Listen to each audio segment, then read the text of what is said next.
Récemment, dans l'émission Terrain d'entente, nous avons parlé de l'histoire d'un accident de circulation. Après avoir résolu cette histoire, des personnes touchées par la sagesse avec laquelle nous avons résolu cette histoire et la procédure utilisée nous ont contactés pour profiter eux aussi de cette expertise. D'où la présence sur ce plateau d'un monsieur qui est en litige avec son frère aîné. Mesdames, Mesdemoiselles et Messieurs, chers internautes, recevez nos salutations. N'hésitez surtout pas de vous abonner à la chaîne et de cliquer à la cloche de notification pour ne pas rater les prochaines vidéos.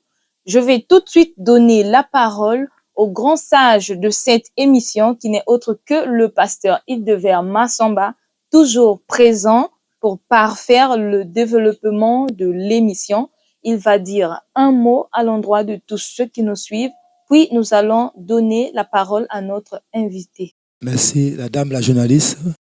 Je crois que ravi encore d'être encore au plateau, ensemble avec ceux qui nous suivent souvent et qui sont abonnés à cette chaîne. Je crois que ça nous édifie tous et nous avons un sujet aujourd'hui qu'on va essayer un peu de débattre ensemble. Que le Seigneur nous accompagne et de partout, je vous salue. Je vais tout de suite donner la parole à notre invité. Monsieur, dites-nous qui êtes-vous et quelle est la raison pour laquelle vous êtes arrivé dans l'émission Terrain d'entente. Ok, merci beaucoup madame. Je m'appelle Roland Bati et si je vous ai fait appel, c'est parce que j'ai une situation très préoccupante.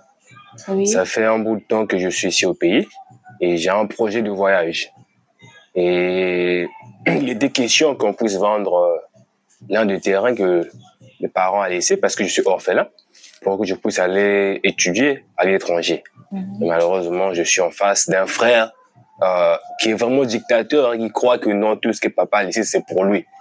Et voilà pourquoi je sollicite un peu votre aide pour qu'il puisse m'accorder l'indulgence de réaliser mes rêves parce que ici, en tout cas, ça marche pas.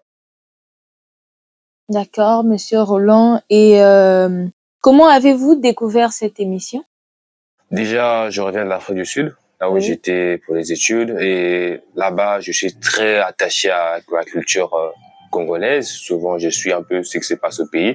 Et une fois, en regardant quelques vidéos sur YouTube, je suis tombé sur l'émission et je me suis dit, tiens, ce serait peut-être important pour moi aussi de passer par là et essayer de trouver une solution pour mon problème. Merci beaucoup déjà de vous être abonné à l'émission. Et que faisiez-vous là-bas comme activité productive ou lucrative en dehors des études? Bon, déjà, il faut dire que je suis allé là-bas très petit après mon bac et je suis allé là-bas essentiellement pour les études.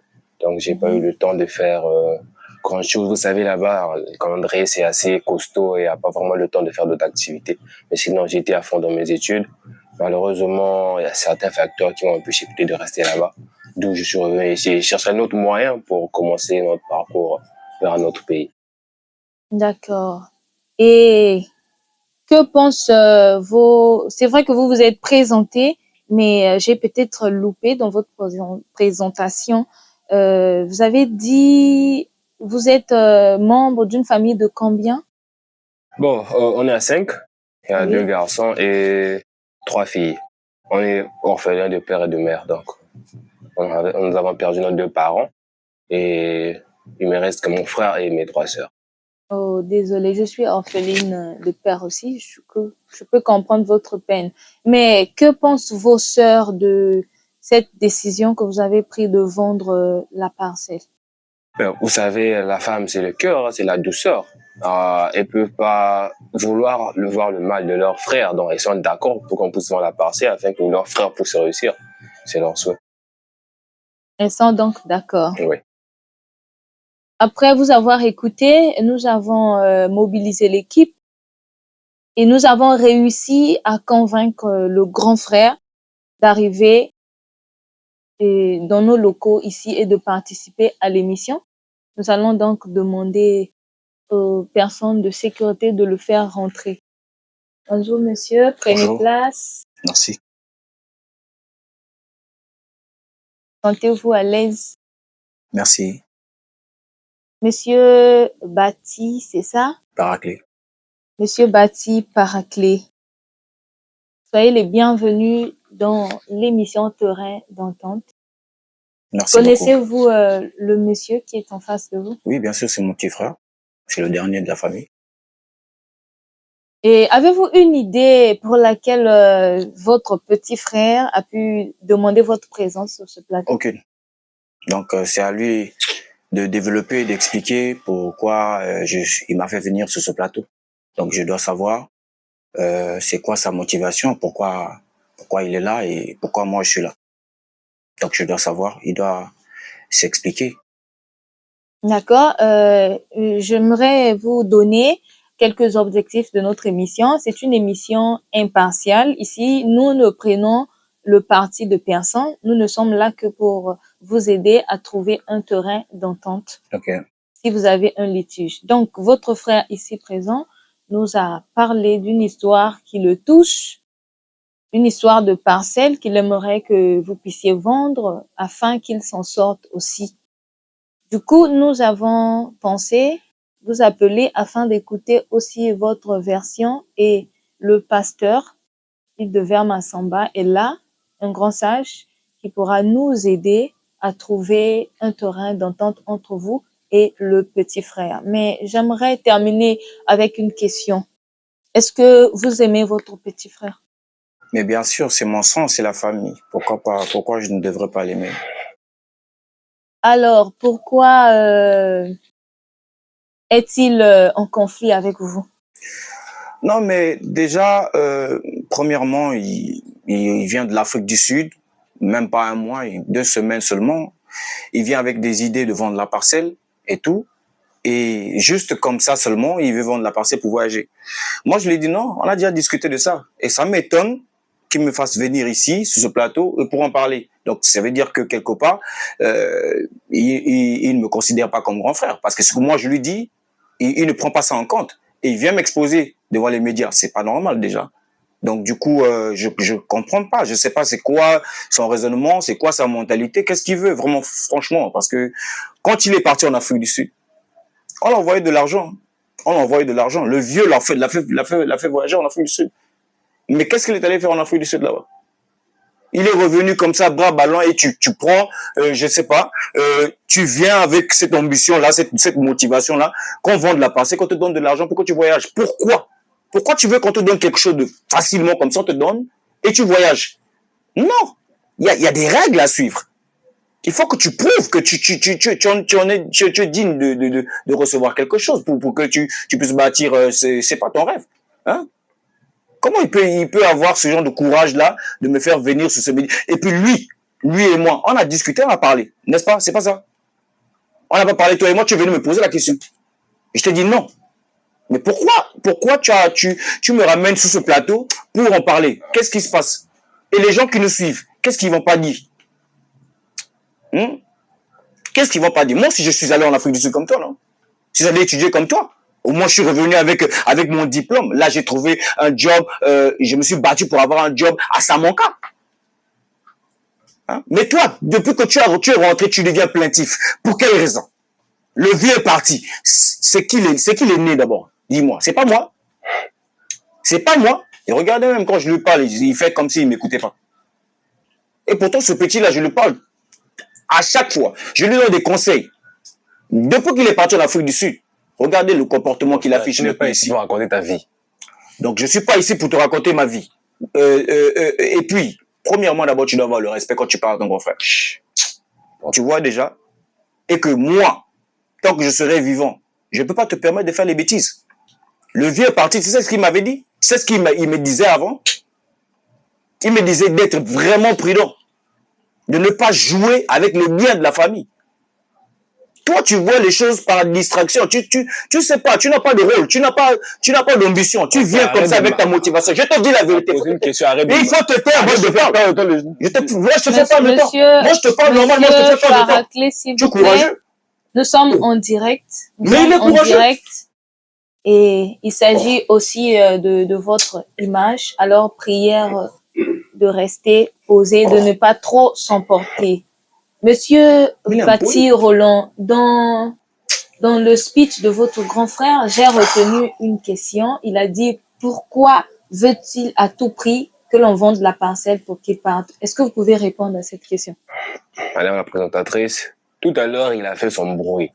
Vous savez, comme on dit, hein, on répond les imbéciles par le silence. Sinon, j'allais déjà, en fait, enflammé ici. Mais, par rapport à mon éducation, là où j'ai grandi, je suis un homme assez tempérant. Donc, je vais quand même répondre à votre question. Ça fait plus de 5 ans que je suis en Afrique du Sud, que j'étais en Afrique du Sud. Après mon bac, le parent a trouvé bon de m'envoyer étudier ailleurs, vu les conditions et certaines réalités sociales. Et ensuite, je suis allé derrière moi. Malheureusement, le vieux est décédé. Et compte tenu de mon emploi du temps, c'est même lui qui m'a suggéré de ne pas venir aux funérailles, parce que j'ai passé les examens. J'ai accepté, je suis resté là-bas. Et peu de temps après, j'ai eu quelques problèmes là-bas.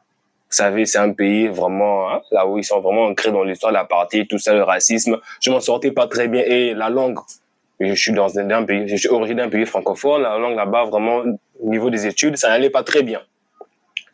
Je suis rentré au pays peu de temps après. Là où il est là, il sait très bien que le vieux nous avait laissé 2 parcelles. Lui, avec sa femme et ses enfants, ils ont pris une parcelle. Et même les sœurs, ils vivent dans les studios. Et à l'autre parcelle, elle est locataire. C'est lui qui prend l'argent. Il fait de ça ce qu'il veut. Bon, moi je reviens. Compte tenu des réalités que moi j'ai subies, vu que ça marche pas, je suis venu, je le propose par rapport, il n'a qu'à avoir une parcelle. Moi, je prends ma partie, je pars en France étudier et réussir ma vie. Mais lui, il ne sait pas pour qui il se prend. Déjà, à son âge, il n'a pas sa propre parcelle. Il veut souvent rester dans la partie du vieux. Il ne sait pas si c'est la sorcellerie ou comment. Moi, je ne comprends pas. Un homme, normalement, doit se débrouiller. Quitte là, va chercher ta propre parcelle, c'est quoi ton problème? Merci beaucoup, monsieur. Je pense que j'ai eu la réponse à la question. Alors, monsieur Paraclet, je reviens vers vous. Votre petit frère, en l'écoutant parler, apparemment s'accroche au fait de vendre la parcelle. Pourquoi, en tant que grand frère aîné, êtes-vous catégorique vis-à-vis de lui? Mais déjà, à travers ces arguments, tu sens déjà qu'il est perdu. Parce que le vieux a vendu la parcelle pour le faire voyager. Est-ce que tu le sais, ça? Est-ce que tu le sais? On a dépensé beaucoup d'argent pour que tu voyages. Le vieux est décédé. Moi, je voulais que ton bien.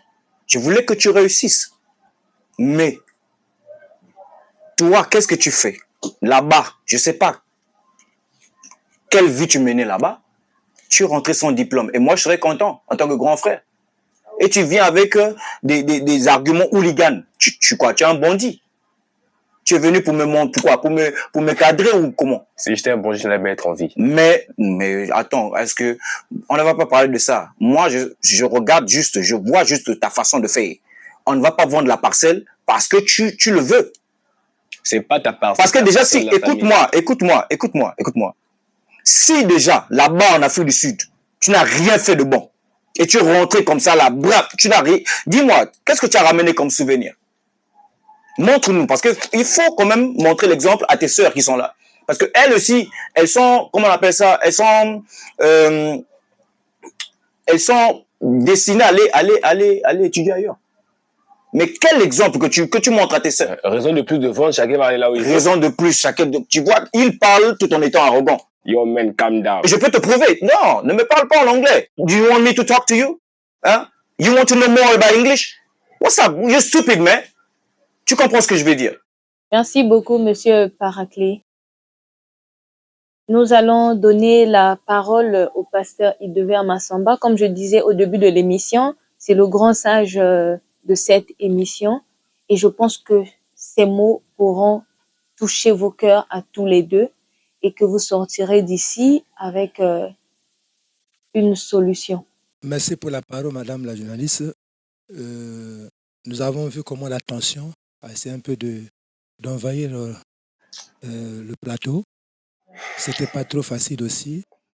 C'est une famille, comme on vient de le dire. Ils sont, comme on dit, dans la même lignée. Et aujourd'hui, sont des orphelins. À tous ceux qui nous regardent de partout, je crois que c'est des situations qui passent souvent ici en Afrique. Et une fois que papa est parti, maman n'est plus.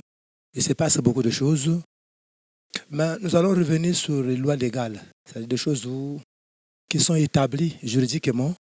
Lorsque quelqu'un n'est plus sur un bien commun, je crois qu'il y a des lois qui sont régies, qui sont là, pour essayer un peu de mettre, de planifier les choses. J'ai suivi le grand frère, comment il a essayé un peu d'expliquer, il a essayé un peu de gronder aussi par rapport à sa façon de comprendre. Mais ici, nous sommes dans le terrain d'entente. Donner un peu des astuces, des éléments qui vont permettre à chacun de pouvoir se sentir aussi quelque part et trouver, comme on dit, un terrain, une réponse fiable, en fait. Et j'ai suivi aussi le petit frère qui a parlé, qui montrait un peu son désir. En écoutant les deux, j'ai senti que le petit frère dit, et moi, je voulais qu'on vende, et on va essayer un peu, moi, je vais partir, je prends ma partie. Il ne prend pas tout ce qui est de la parcelle, mais il prend sa partie à lui.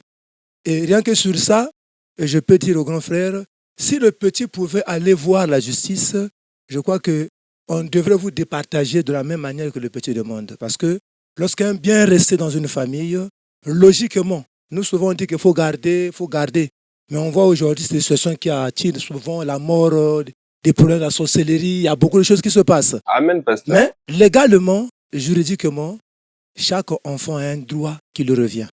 C'est-à-dire, il y a une part qui lui revient. Ça, c'est comme ça. C'est-à-dire, c'est 10 parcelles.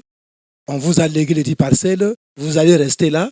On liste tous les enfants, qu'ils soient petits ou grands. Ce qui est vrai dans les articles, je crois que le grand frère et le petit vont partir, essayer un peu de voir par rapport à ce que je dis. Et même ceux qui nous suivent.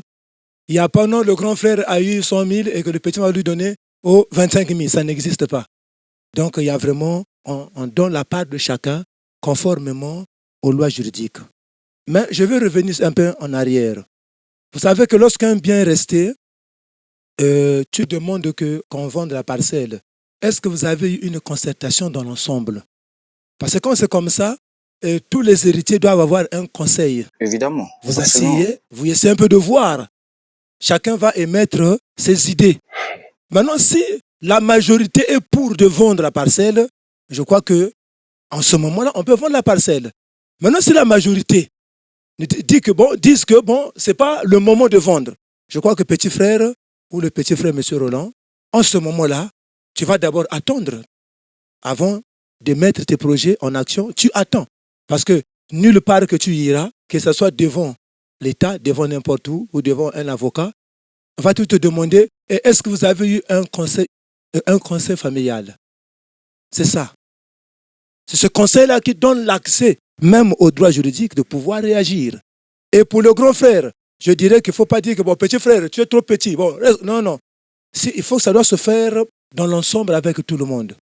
C'est vrai, à l'âge donné, lorsque vous avez un héritage qu'on a laissé, il ne faut pas qu'on diminue les autres, il ne faut pas qu'on cherche aussi à discorder la famille. Parce que, hormis les richesses, la famille va continuer. Si on commence déjà à vendre une parcelle déjà. Lui, on a vendu une parcelle. On peut plus aller réclamer cette parcelle. On a vendu cette parcelle pour qu'il voyage. Mais qu'est-ce qui s'est passé après? Il est rentré comme ça là, avec rien, ni diplôme. Bon, qu'est-ce que je vais faire avec un garçon comme ça? Je t'interromps pas, s'il vous plaît. En tant que grand frère, vous êtes resté responsable et c'est toi qui contrôle la lignée. En fait, c'est ça. Mais j'aimerais vous conseiller aussi, à un niveau donné, lorsqu'un héritage est resté dans la famille, il faut ajouter une sagesse légale aussi. C'est-à-dire, il faut se dire que je peux conseiller, mais c'est un bien commun. Donc, s'il y a un problème, moi, je te suggérerais ce que tu vas faire pour ne pas avoir trop, comme on dit, d'échanges avec ton petit frère. Va proposer aussi aux autres, va dire aux autres. Appelle ceux qui sont derrière vous. Bon, c'est vrai, j'ai essayé un peu de conseiller le petit frère, mais je sens qu'il n'y a pas une bonne compréhension. Donc, je vous appelle, venez. Il y a telle situation qui est en train de menacer. Parce que, quelque part, ça peut t'appeler aussi, t'amener à la mort. Imagine que le petit peut créer quelque chose à sa manière. Comme le monsieur-là se lève comme obstacle pour moi, ça se passe souvent dans nos familles africaines. Et aujourd'hui, c'est un problème très délicat qui est en train de tuer des générations. Parce qu'après les richesses, l'autre va préparer un moyen de pouvoir sacrifier les autres.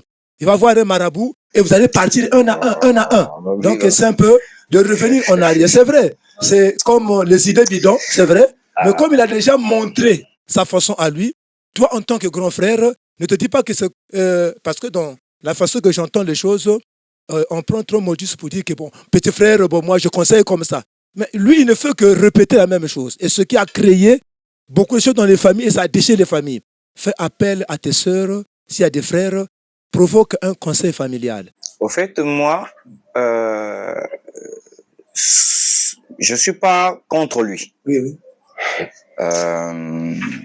Je sais seulement de faire ce qu'un grand frère doit faire pour la famille.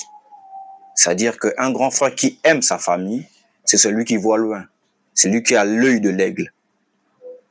C'est pas ceux qui sont derrière moi qui doivent me dicter ce que moi je dois faire. Ouais. C'est vrai que il a besoin, non, je viens. Il a besoin de quelque chose. Il a besoin de se cadrer, d'avoir une vie meilleure. OK? Mais, premièrement d'abord, il vient à peine de rentrer, ça fait 2 semaines. Et que, déjà, quand quelqu'un rentre, il faut qu'il s'habitue un peu à un rythme comme ça, où il développe ses sens. Quel rythme? Pour prouver qu'il est habilité à travailler, à être quelqu'un. Et que moi, j'aurais cette motivation-là. J'aurais cette envie-là. Je me dis, bon, tu as grandi. C'est ce qu'on faisait à l'époque quand papa parlait, quand papa me donnait des conseils, quand papa me parlait de beaucoup de choses. J'écoutais, je respectais. Mais pourquoi lui, il ne veut pas comprendre ce que moi, je lui transmets comme énergie? C'est mon petit frère. Moi, je ne suis pas contre lui. J'ai des gens, j'ai des relations, on peut lui trouver un petit job. Mais si lui-même, il n'est pas préparé, qu'est-ce qui va se passer là-bas au boulot là-bas? Il sera viré. Oh, my life. Il sera viré. Monsieur Paraclé, je crois que tu as vu la façon que ton petit frère a tenté d'agir, ses réactions. Moi, je te suggérais de passer par une voie qui est très légale, appeler tes sœurs, essayer un peu de s'asseoir, explique le problème. Parce que à l'allure où tu prends la façon de faire, ici, c'est le terrain d'entente. En fait, nous cherchons que ce qu'on cherche, nous, donc, toi, tu es venu pour me trahir, tu es venu pour m'exposer, pour vendre la parcelle seulement. C'est à cause de ça. C'est pas une trahison. Voilà. C'est un bien commun. C'est un bien commun. Il ne faut pas réagir comme ça. Ce que tu fais là, c'est pas ça. C'est pas ça. Donc, va faire ça. Appelle les autres. Peut-être ils vont te conseiller aussi, ajouter les éléments. Par rapport à tout ce qu'il dit là, ça peut créer des problèmes. Les incendies au mieux de nous.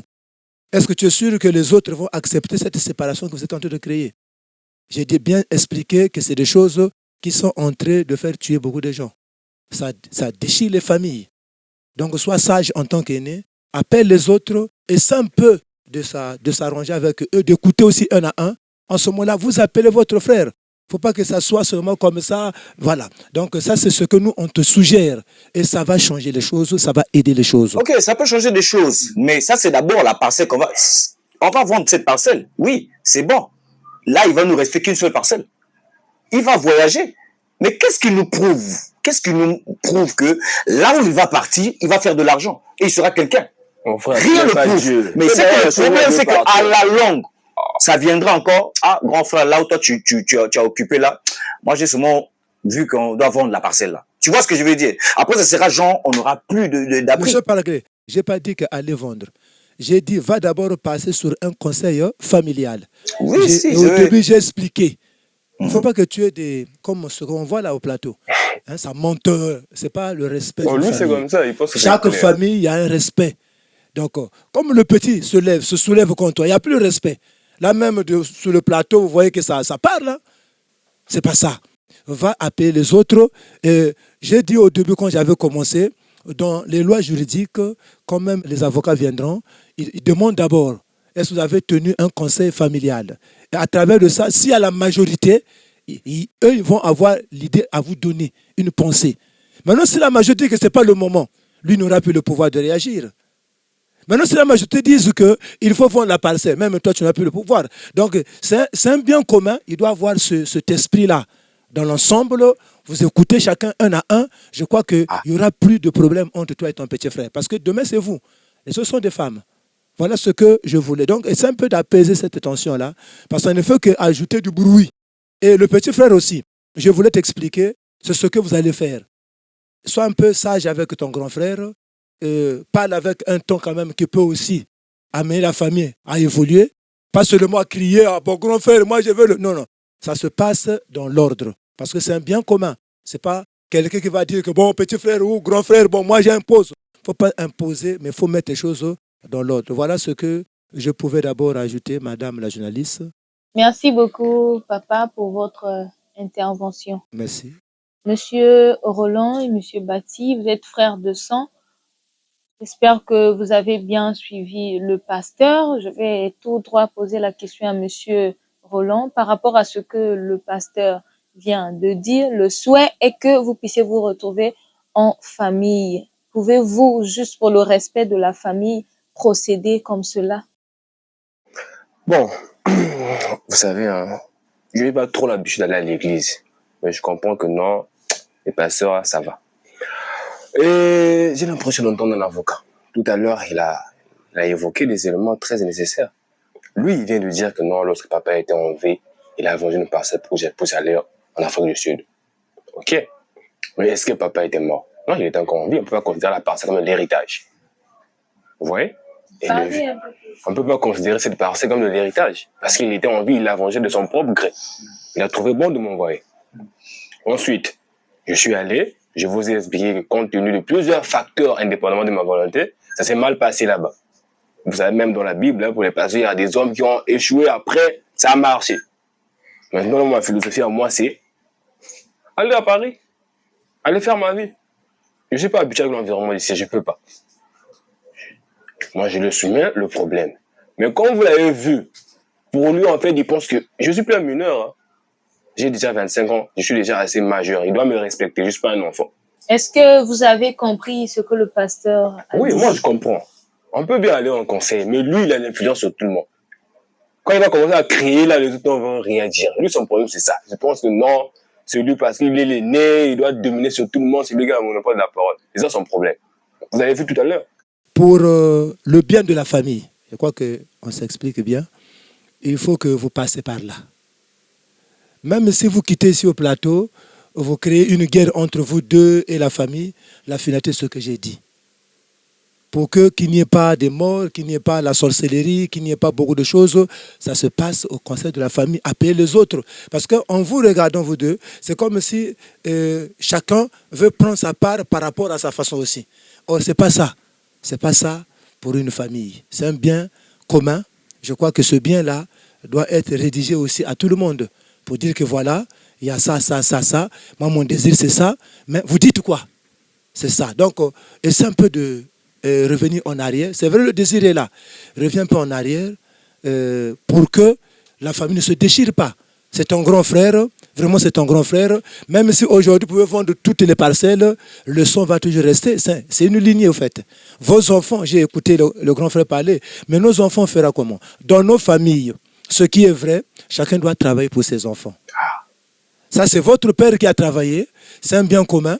Et même demain, si lui meurt, toi tu viendras prendre la parcelle, parce que ses enfants, même s'ils restent là-bas, ça sera un combat. Et ça, on voit ça partout.